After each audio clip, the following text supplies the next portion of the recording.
A key factor in getting someone to accept help for their drug or alcohol problem is, can you open the door to that so that they can step through that door and keep their dignity intact?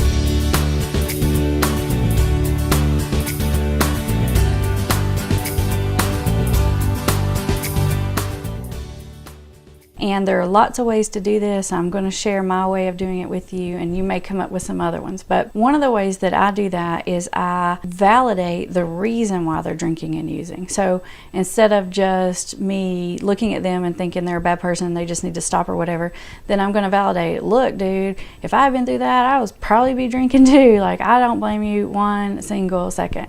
You know, say something validating. If they're saying, well, I'm smoking weed all the time because of my anxiety, then validate that, because there's probably some truth in that. Now, I might be secretly thinking in the back of my head, well, yeah, but you're drinking or you're smoking or whatever is making that problem worse. But now's not the time to say that. Validating their underneath struggles isn't validating that you think that it's totally okay for them to be doing that. It's understanding their humanness and their dilemma, and really sort of empathizing with whatever it is that they're trying to actually medicate. So that underneath problem, that depression, that anxiety, that problem at work, that problem at school, that loss of a relationship, whatever it is, you're going to validate that. And then if you've got that door open for someone to step through as far as getting some help or getting some treatment, do it in a way that allows them to keep their dignity intact. One of the ways to do that is say, why don't you get some help for underlying problem? Because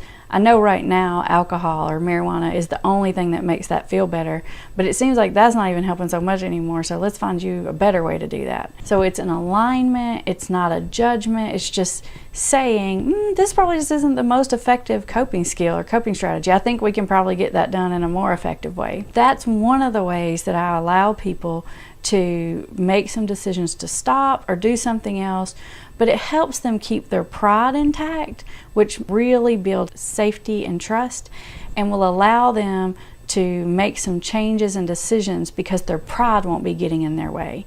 If someone feels under attack, or they feel like you don't like them, or they feel judged, then not only are you fighting addiction, but now you're fighting pride, and you just got too many layers in front of you. So if you can remove that barrier, you're really going to make it so much easier for the person to make a choice to change.